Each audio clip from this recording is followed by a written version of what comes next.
Hi! Magandang araw! Ako po si Kizzeah Nacua. For today's video, tayo ay gagawa ng compost pit. Tara na po at samahan niyo ako. Ito po ay compost soil na may mga microorganism. Dito ko po kinuha ang mga bulate.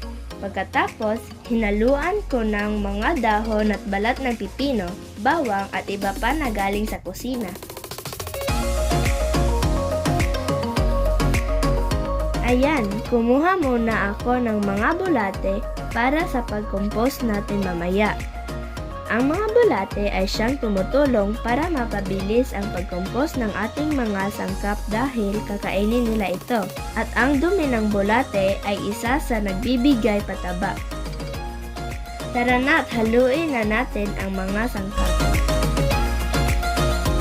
May nakuha pala ako ng kunting dumi ng baka na siyang nagbibigay nitrogen, phosphorus, potassium, calcium at iba pa. First layer, ilagay natin ang compost soil na ating nakuha kanina. At pagkatapos, ilagay natin ang mga sangkap na ating pinaghalo-halo kanina at buhusan natin ng konting tubig. Paulit-ulit itong gawin hanggang sa mapuno ang sako. Pagkatapos, butasan natin ang sako at takpan at ilagay natin sa gilid ng taniman.